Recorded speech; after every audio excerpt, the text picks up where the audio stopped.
আসসালামু আলাইকুম, সবাইকে জানাই আন্তরিক শুভেচ্ছা অভিনন্দন।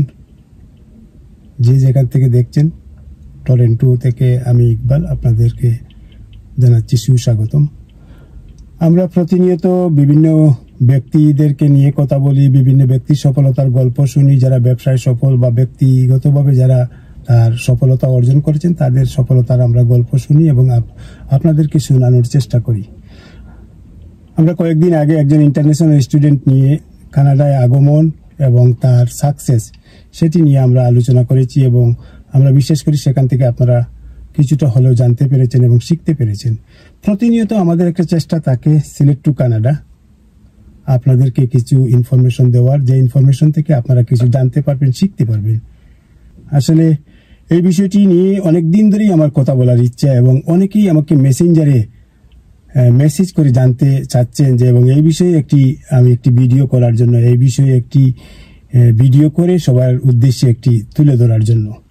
কারণ যে বিষয়টি হচ্ছে নর্থ আমেরিকা বলেন আর ইউরোপ বলেন আর এশিয়ার মহাদেশের বিভিন্ন দেশ বলেন, ড্রাইভিং এমন একটি ইম্পর্টেন্ট একটি বিষয়।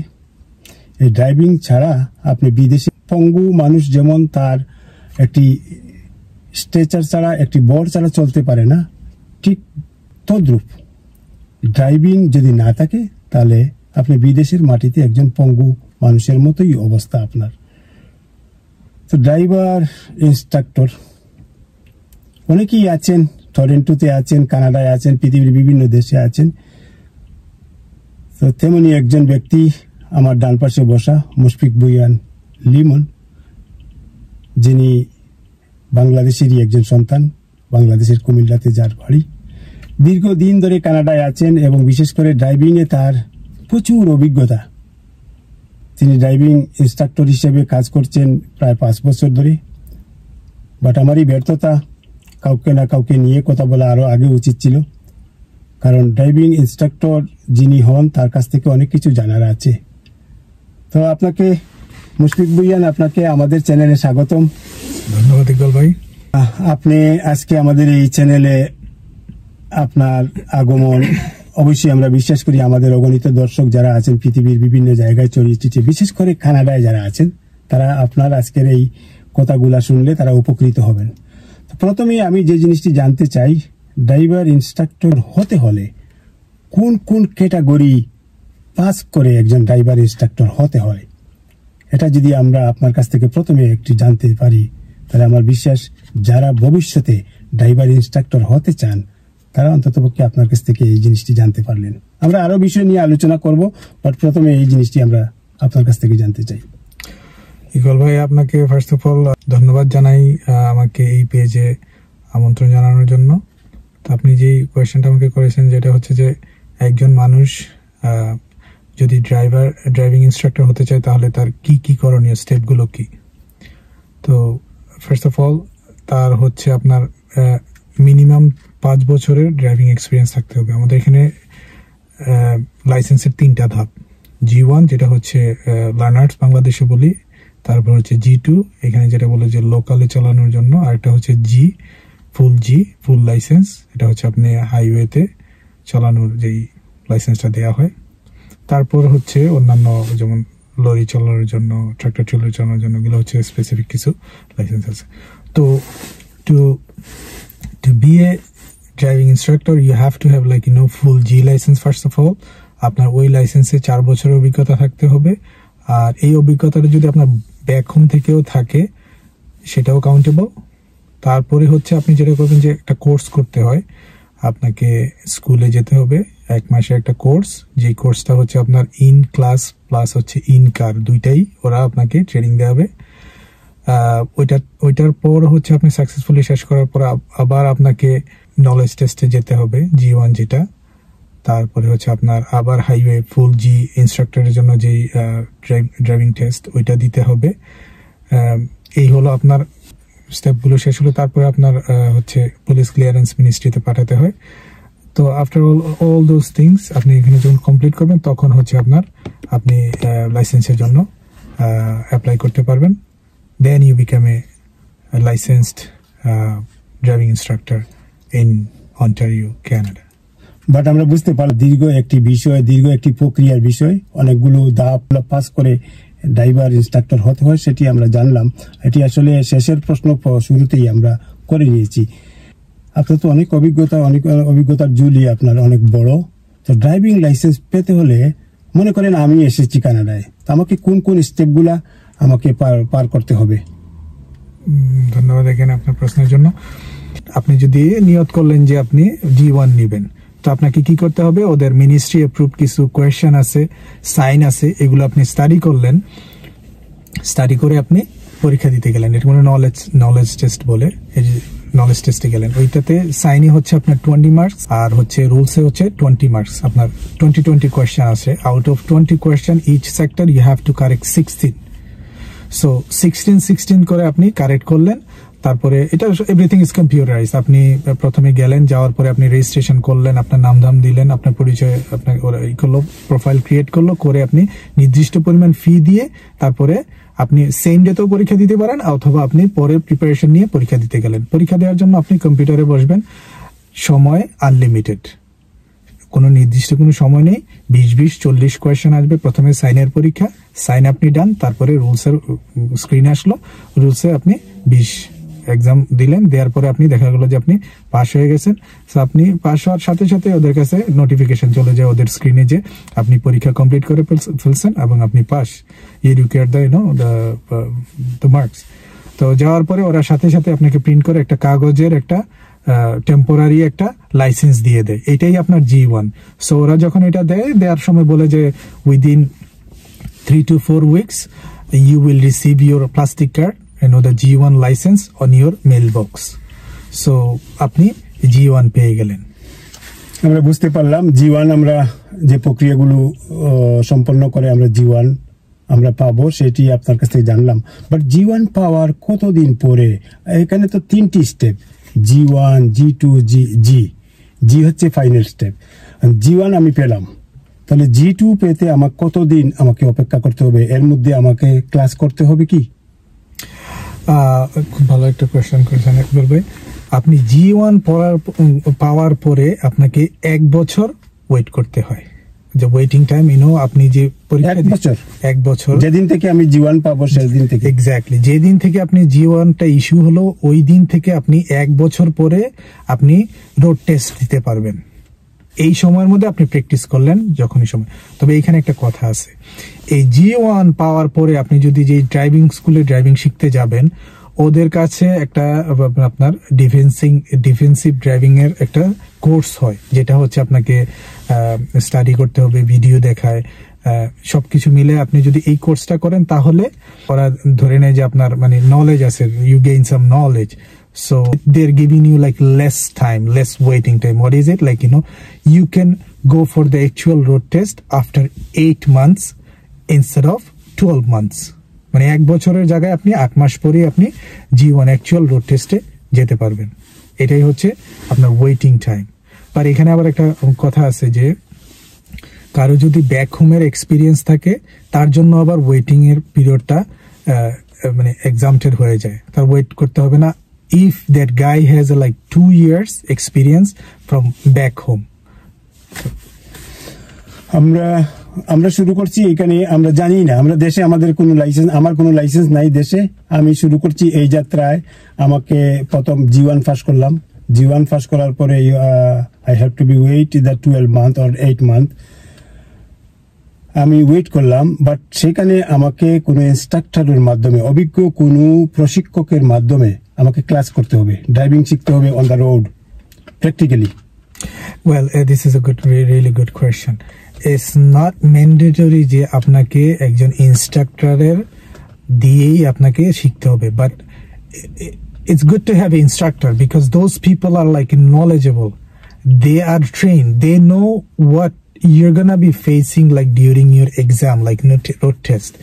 So it's good to be like hire an instructor to get some lesson.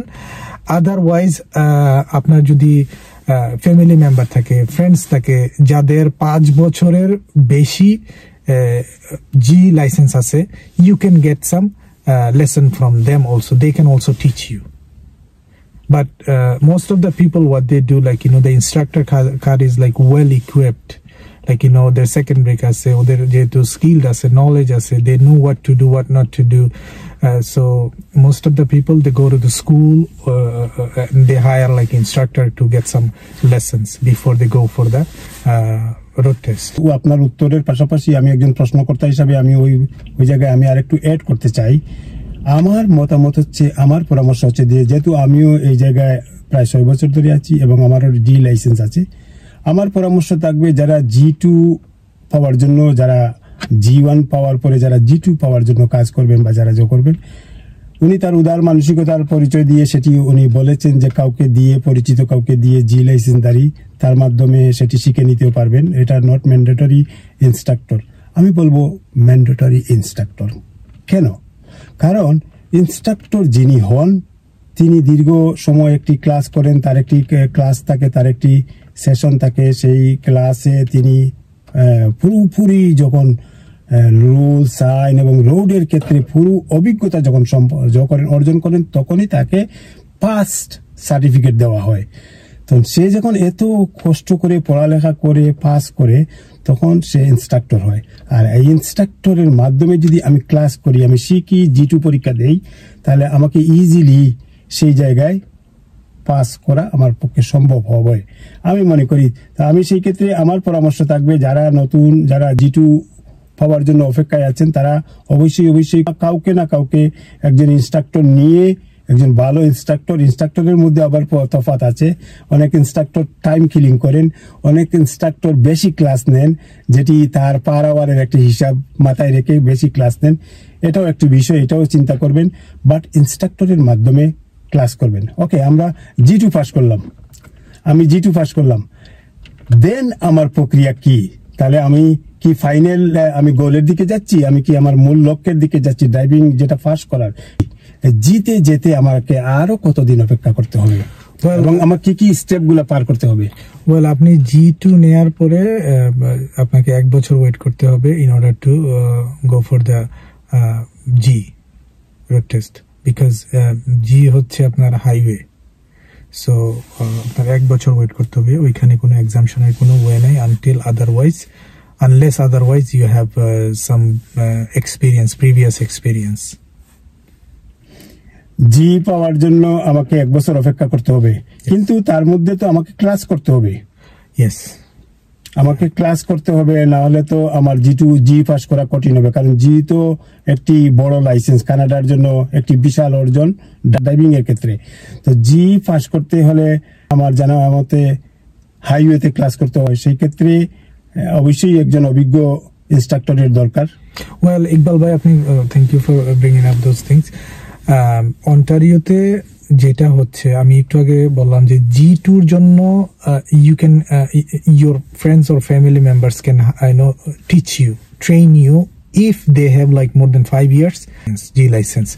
But in order to get a G license, your family member or friends cannot help you out, because আপনার G প্র্যাকটিসের জন্য হাইওয়েতে যেতে হয়। হাইওয়েতে only you can go to the highway for practice purpose, for lesson purpose, if you have an instructor with you, or else আপনি যেতে পারবেন না। আপনাকে হাইওয়েতে ট্রেনিং নেওয়ার জন্য, লেসন নেওয়ার জন্য আপনার you have to have one instructor right beside of you. অর্থাৎ আমরা আমি জিও পাস করলাম, তাইলে এই প্রক্রিয়াগুলো সম্পন্ন করতে প্রায় আমার 2-2.5 বছর চলে গেল। জি, আমি জি পাস করলাম, কিন্তু জি পাস করলাম, আমার তো কোনো দেশে কোনো লাইসেন্স নাই, কোনো অভিজ্ঞতা নাই। আমরা এক্ষেত্রে এখন আমরা যারা লাইসেন্স আছে, যাদের বাংলাদেশে লাইসেন্স আছে, যিনি বাংলাদেশে অভিজ্ঞতা সম্পন্ন, তার লাইসেন্সও আছে, তিনি 3-4 বছর গাড়ি চালিয়েছেন, 2 বছরের অধিক গাড়ি চালিয়েছেন, এক্সপিরিয়েন্স আছে, সেই ক্ষেত্রে ওই ব্যক্তিটি যদি কানাডায় আসে, তাহলে তাকে কি করতে হবে? ওয়েল, ইকবাল ভাই, আমরা যখন বাইরে কোন কান্ট্রি থেকে আসি, প্রথমে আমরা ড্রাইভ টেস্ট সেন্টারে যাই, এই যে G1 নলেজ টেস্টটা দেওয়ার জন্য। তখন আমরা আমাদের কোন একটা আইডি ওদেরকে শো করি। For instance, like passport show করি, যে ওরা আমাকে প্রথমেই জিজ্ঞেস করবে যে তোমার একটা আইডি দাও আমাকে। সো আমার যেহেতু এখানে ড্রাইভার্স লাইসেন্স নাই, ব্যাক হোমের ড্রাইভার্স লাইসেন্স নাই, মোস্টলি ওরা যেটা মোস্ট অ্যাকসেপ্টেবল আইডি ওরা আমাদের পাসপোর্টটাই হচ্ছে কি আর কি। সো পাসপোর্টটা দেখে ওরা ওদের সিস্টেমে একটা প্রোফাইল ক্রিয়েট করলো। তো প্রোফাইল ক্রিয়েট করার পরে আমি বললাম যে আমার ব্যাক হোমের এক্সপিরিয়েন্স আছে, এই যে আমার লাইসেন্স। তো এই লাইসেন্সটা যদি 2 বছরের পুরনো হয়, মানে আপনার more than 2 years you are holding this licence, সেই ক্ষেত্রে ওরা আপনার এই অভিজ্ঞতাটা কাউন্ট করবে। বাট এই র লাইসেন্সটা দেখেই কিন্তু ওরা ওদের সিস্টেমে এটা ইনপুট দিবে না। ওকে, তো সেই ক্ষেত্রে আপনাকে আপনার যে লাইসেন্সটা যে লেজিট, আপনি যে রিয়েল, তো সেই ক্ষেত্রে আপনার এই অ্যাটাস্টেশন, এটা লাইসেন্সটাকে অ্যাটাস্টেশন করে নিয়ে আসতে হবে। এই অ্যাটাস্টেশনের জন্য কোথায় যেতে হবে? বাংলাদেশে হাই কমিশন কানাডায় যোগাযোগ করতে হবে। তো আপনাকে একটা অ্যাপয়েন্টমেন্ট নিতে হবে। নেওয়ার পরে আপনি কোন পারপাসে নিচ্ছেন এটা আপনি এক্সপ্লেন বলার পরে ওরা আপনাকে একটা ডেট দিবে। ডেট দেওয়ার পরে আপনি ওই সংশ্লিষ্ট ডেটে আপনি যে অ্যাটাস্টেশন করা কপিটা নিয়ে আসবেন। বাট এখানে কথা আছে, আপনি যখন যাবেন অ্যাটাস্টেশন কপিটা নেওয়ার জন্য, সেই ক্ষেত্রে ওরা আপনাকে বাংলাদেশ হাই কমিশন কানাডা আপনার একটা লেজিট একটা চাবে, লেজিট পাসপোর্ট চাবে আপনার কাছ থেকে। লেজিট পাসপোর্ট বলতে আমি এটা মিন করতেছি যে আপনার যে পাসপোর্টটা আপনি হোল্ড করে আছেন ওই পাসপোর্টটার মেয়াদ থাকতে হবে, কারেন্ট মেয়াদ থাকতে হবে, যে হ্যাঁ আমার এই পাসপোর্ট আছে, এইটা হচ্ছে আমার পাসপোর্ট এখন, যেটার মানে মেয়াদ এখন এক্সপায়ার হয় নাই। ওই পাসপোর্ট দেখে তারপরে এমবেসির লোকজন আপনাকে এই অ্যাটাস্টেশনের কপিটা দিবে। যদি আপনার পাসপোর্ট না থাকে সেই ক্ষেত্রে অ্যাটাস্টেশনের কপিটা আপনি পাবেন না, এমবেসি দিবে না। Clear and simple.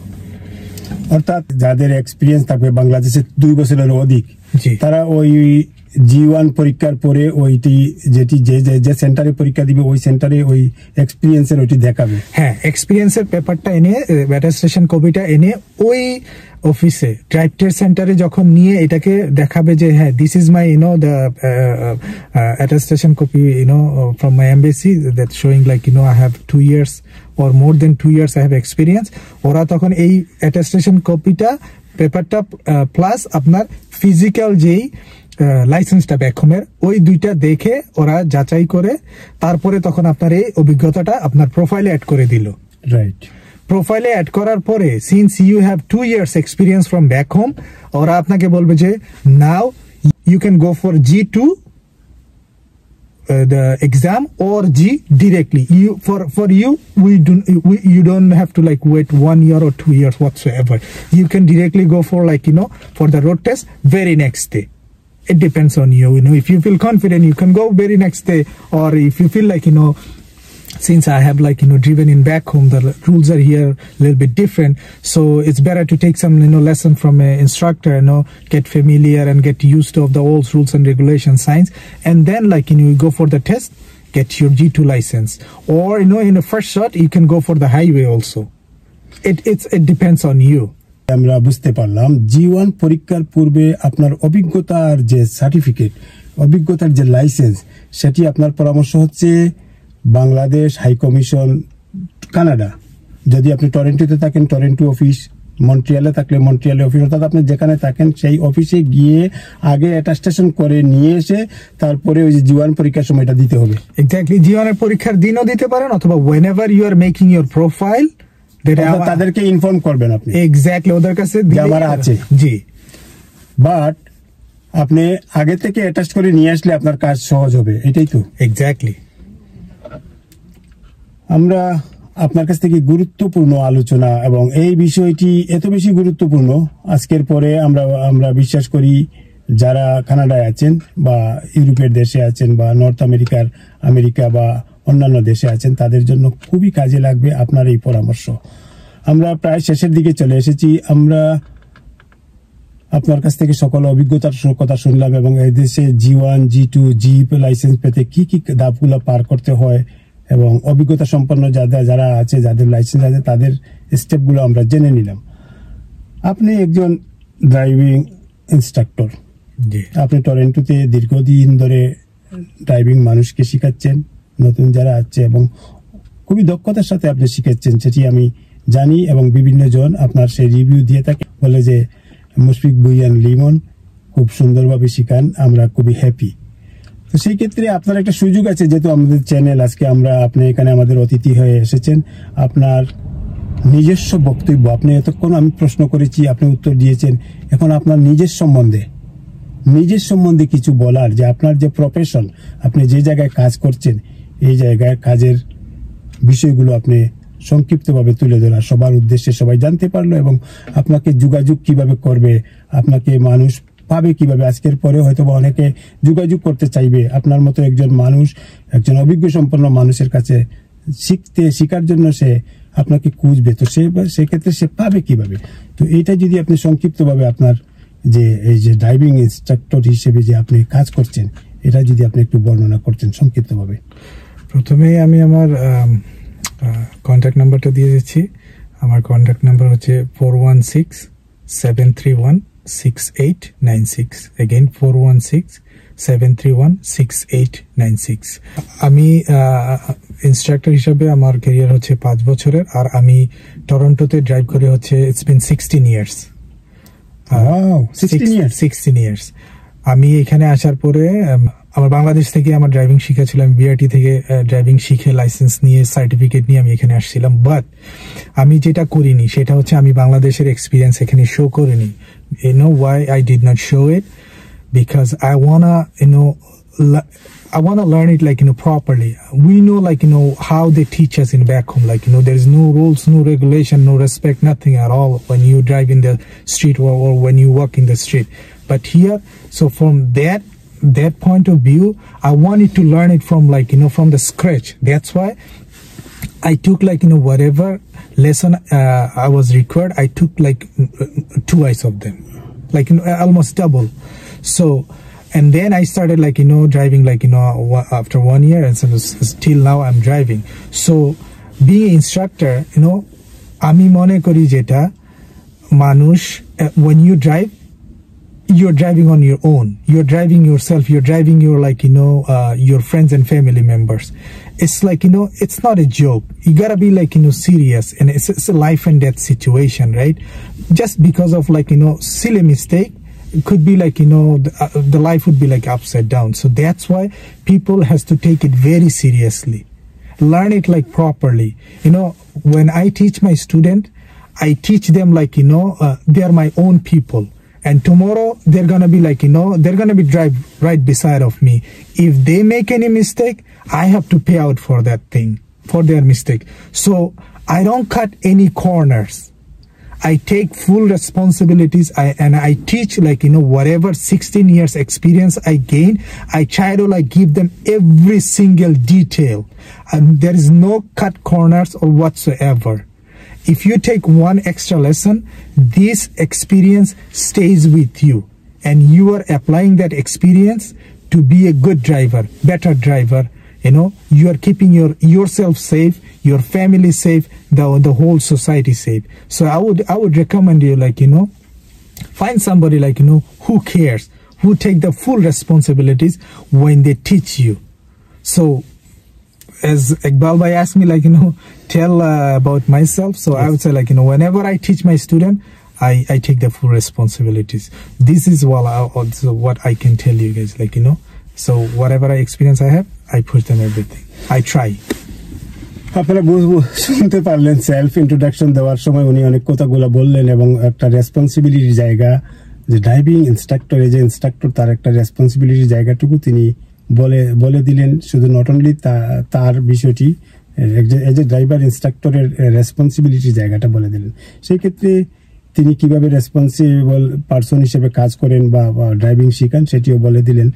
তা আমার আরেকটি জায়গা জানার দরকার, যা ধরেন আমি আপনার স্টুডেন্ট, তা আপনি সেই ক্ষেত্রে একদিনে কত সময়ের একটা ক্লাস নেন? পার ডে আমি একটা স্টুডেন্টকে আমি 1 ঘন্টার বেশি অ্যালাউ করি না। Why? Some student they requested for 2 hours lesson. So যখন আমরা শিখি, বিষয়টা হয় কি 1 ঘন্টার বেশি গেলে না মানুষ টায়ার্ড হয়ে যায়। আচ্ছা। So So you are trying to like teach them, but you know they are so exhausted and so tired, like you know the brain is not capable of taking more. So I tell people, like you know, take 1 hour lesson or max like you know 2 hours lessons, like you know, in a day, not more than that, not more than that.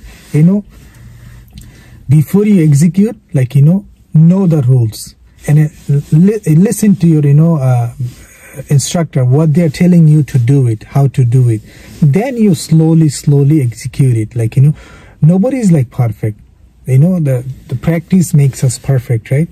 So try to practice like slowly, and then gradually you're gonna get there. That's for sure. All you gotta have, like you know, that mindset, like you know, yeah, I can do it. Like you know, it's not that tough. Everybody is doing it. I can do it too. আপনি 1 ঘন্টার class নেন এবং 2 ঘন্টা class, অর্থাৎ আপনি একটা পরামর্শ দিলেন যে 1 ঘন্টা বা 2 ঘন্টার উপরে 2 ঘন্টা যেন খুব একটু না নেওয়া হয়, 1 ঘন্টাই যেন বেশি নেওয়া হয়, কারণ এতে গিয়ে মতিভ্রম হওয়ার একটা সম্ভাবনা থাকে নতুন ছাত্রদের। তারা 1 ঘন্টাই আপনার সাজেশন বেশিরভাগই যে 1 ঘন্টা ক্লাস নিলেই খুব ভালো হয়। আমরা বুঝতে পারলাম আপনাকে অ্যাভেলেবেল। আমরা অনেকে দেখেছি ফোন দেওয়ার পরে অনেকে ফোন রিসিভ করেন না, ফোন ধরেন না। সেই ক্ষেত্রে আপনাকে আমরা কি ওই নাম্বারে, যে নাম্বার আপনি বলেছেন ওই নাম্বারটি আবার বলে দিবেন প্লিজ। আর আপনাকে ওই নাম্বারে কি আমরা হোয়াটসঅ্যাপেও পাবো? জি, আপনি আমাকে যে ফোন এবং খুব অ্যাভেলেবেলি আমরা আপনাকে ফোনে রিচ করতে পারবো এনি টাইম। সামটাইমস আমি যখন স্টুডেন্টকে শিখাই, আমি যখন মিডল অফ লেসনে থাকি, I might not give you like you know all details. So once I'm like you know free, I can give you a call back, and then we can talk like you know regarding like you know all the information. But you can get me like you know WhatsApp or like you know in my cell phone number, like you know which is like 416-731-6896. Iqbal ভাই, একটা জিনিস আমি add করতে চাই। আপনি যেহেতু নতুন স্টুডেন্টের ব্যাপারে আমাকে একটু কোয়েশ্চেন করেছিলেন, অনেকে হয়তো কোয়েশ্চেন করতে পারেন যে আমার কোনো অভিজ্ঞতা নেই, আমি জীবনেও স্টিয়ারিং ধরিনি, সেই ক্ষেত্রে আমার কতটা লেসন লাগতে পারে, how many hours or how many lesson I should take. So ওদের জন্য বলবো যে আমি আমার আলোচনার মাঝখানে হয়তো বলেছিলাম যে এক একজনের লার্নিং ক্যাপাবিলিটি এক এক রকম। হ্যাঁ, some people are they're really fast learners, some people are little bit like you know slow, not slow, like you know it takes required time and so on an average 10 to 15 hours. If they take like 10 to 15 hours lesson, like 10 to 15 classes, they should be like okay. Not more than that. If somebody wants like you know more than that, I want to be like you know really in a good side. You know, I don't want to cut any corners. I don't want any chance or whatsoever. They can take a couple extra. এই ক্লাসগুলো কতদিন লাগবে বা কত সময়, কত hour লাগবে সেটি আপনি বলতে চাচ্ছেন বা বলেছেন। আমি মনে করি সেই জায়গায় একজন স্টুডেন্ট যদি তার ক্লাস করে বা তার এটি করে, নতুন হিসাবে তার হেজিটেট করার কোনো কারণই নেই। একজন দক্ষ ইনস্ট্রাক্টর পাশে থাকলে সে শিখে নিবে, হয়তোবা সময়ের ব্যবধানে সেটি শিখে নিবে এবং সে এই জায়গায় পৌঁছে যেতে সময় লাগবে না। হয়তোবা 15 আওয়ারের জায়গায় 20 ঘন্টা লাগবে, এটি হতে পারে, কিন্তু লেসন নিতে হবে। আমরা শেষ পর্যায়ে চলে এসেছি। আপনার অনেক সময় আমাদেরকে দিয়েছেন, বিশেষ করে আজকের এই পর্বটি আমরা মনে করি খুবই এফেক্টিভ একটি পর্ব। বিশেষ করে আমাদের অডিয়েন্স যারা আছেন তাদের জন্য অনেক শিক্ষণীয় একটি বিষয় তারা এখান থেকে জানতে পেরেছেন। আমরা শেষ পর্যায়ে চলে এসেছি। শুধু দর্শক, আমরা আজকের পর্বটি এখানে শেষ করতে চাচ্ছি। আর আজকের আলোচনা যেটি আমরা মনে করি, এখান থেকে যদি আমরা একটি সারগর্ভ খুঁজতে যাই, তাহলে যারা কানাডায় নতুন আসেন তাদের জন্য প্রথম স্টেপ হচ্ছে G1, G2, G। এই প্রক্রিয়াগুলো ধাপে ধাপে আপনারা শিখে নেবেন, এবং এই প্রক্রিয়াগুলো যদি শিখে নিতে হয় তাহলে আজকের ভিডিওটি আপনার পুরোপুরি দেখতে হবে, প্রথম থেকে শেষ পর্যন্ত দেখতে হবে। কারণ একজন দক্ষ ইনস্ট্রাক্টর মুশফিক ভুইয়ান লিমন, তিনি আমার ডান পাশে বসা এবং তিনি মূল্যবান মতামত আপনাদের উদ্দেশ্যে তুলে ধরেছেন। আমরা বিশ্বাস করি এখান থেকে আপনারা শিখতে পারবেন, জানতে পারবেন, এবং আপনার জীবনকে পরবর্তী সময়ে কানাডা বলেন আর আমেরিকা বলেন আর ইউরোপের দেশে বলেন, ড্রাইভিং এর ক্ষেত্রে আপনাকে নিজেকে একজন দক্ষ একজন ড্রাইভার হিসেবে গড়ে তুলতে পারবেন। কারণ এটি শুধুমাত্র নট অনলি একজন ইনস্ট্রাক্টর, আপনার ব্যক্তিগত জীবনেও গাড়ি দরকার। আপনার যদি ফ্যামিলি থাকে তার ফ্যামিলির জন্য দরকার, কারণ বাচ্চাকে স্কুলে নিয়ে যাওয়া, বাচ্চা বা গাড়ি দিয়ে বাজার করা আসলে মোস্ট এসেনশিয়াল একটি বিষয় গাড়ি। তো আমরা আর সময় নিচ্ছি না, আপনাদের যদি এই বিষয়ে কোনো মতামত থাকে, এই বিষয়ে যদি প্রশ্ন থাকে, তাহলে আমরা আরো কথা বলবো। মুশফিক ভুঁইয়ানের কাছ থেকে জানতে চাইবো বা জানার চেষ্টা করব, তার কাছ থেকে আরো কিছু উত্তর নিয়ে আপনাদেরকে জানানোর চেষ্টা করব। এই বিষয়ে যদি স্পেসিফিকলি কারো কোনো প্রশ্ন থাকে ড্রাইভিং এর ক্ষেত্রে, যেমন আমরা অনেক কথা বলেছি, সেখানে আপনার কথা বলা হয়নি, আপনি যে জিনিসটা জানতে চেয়েছেন সেটি আমরা বলতে পারিনি আমরা আমাদের এই ইন্টারভিউতে। যদি আপনার এরকম কোনো প্রশ্ন জাগে, আমাদের কমেন্টের নিচে আপনি প্রশ্ন করবেন, আমরা মুশফিক ভুঁইয়ানের কাছ থেকে সেই উত্তরটি জেনে নিয়ে আপনাদেরকে জানানোর চেষ্টা করব। তো ধন্যবাদ সবাইকে। মুশফিক ভুঁইয়ান, আপনাকে আবারও ধন্যবাদ আমাদের মূল্যবান সময় দেওয়ার জন্য। আপনার অগণিত ছাত্র আছে বা অনেক শুভাকাঙ্ক্ষী আছে, তাদের উদ্দেশ্যে যদি না বলা কথা কোনো সময় বলেননি, কোনো সময় আপনার বলার সুযোগও হয়নি, আজকের এই চ্যানেলের মাধ্যমে আপনার দেশের শুভাকাঙ্ক্ষী, কানাডার শুভাকাঙ্ক্ষী এবং আপনার স্টুডেন্ট সবাইকে একটি মেসেজ দিতে পারবেন। আমার যে মেসেজটা হচ্ছে সেটা হচ্ছে যে ইকবাল ভাই, যেনাকে আমি আজকে চিনি মোর দেন 6 years, অলমোস্ট 6 years। আমার দেখা একটা সাদা মনের মানুষ, খুবই ভালো মানুষ। সামর্থ্য অনুযায়ী যখনই কাউকে উপকার করার সুযোগ আসে করেন, যতটুকু পারেন সাধ্য অনুযায়ী করেন। মনের মধ্যে কোনো দাগ নেই, দাগ ছাড়া একটা মানুষ, খুব সহজ সরল অনেস্ট একটা মানুষ। সো ওনার মাধ্যমে আজকে আমি এই সিলেট টু কানাডা পেজে আপনাদের সাথে যুক্ত হতে পেরেছি। যেই পেজের মাধ্যমে উনি সামাজিক কর্মকাণ্ড করে থাকেন, ওনার দায়িত্ব পালন করে থাকেন। উনি বাংলাদেশে ছিলেন একজন জনপ্রতিনিধি, চেয়ারম্যান। তো বাংলাদেশে থাকার সময় উনি ওনার দায়িত্ব ইন পার্সন করেছেন। যেহেতু এখন উনি কানাডায় থাকেন, সেটা তো আর সম্ভব হচ্ছে না। তো ওই দায়বদ্ধতা থেকেই উনি এখন এই প্ল্যাটফর্ম দাঁড় করিয়েছেন, যেটার মাধ্যমে উনি ওনার ওই দায় উনি সারাচ্ছেন। কিভাবে? বিভিন্ন ধরনের ইনফরমেশন দিয়ে, বিভিন্ন ধরনের তথ্য দিয়ে আপনাদেরকে, যাদের অজানা অনেক কোয়েশ্চেন থাকে, এই দায়িত্ব ওই প্ল্যাটফর্ম থেকেই উনি এই কাজটা করে যাচ্ছেন। আমি রিয়েলি অ্যাপ্রিসিয়েট জানাই যে ইকবাল ভাইকে, যে এরকম একটা সামাজিক দায়িত্ব পালন করার জন্য। যে অবস্থাতেই আছি, সবাই ভালো থাকবো, সবাইকে উপকার করার চেষ্টা করবো। That's it. Thank you. হ্যাঁ, ধন্যবাদ আপনাকে আবারও। Okay.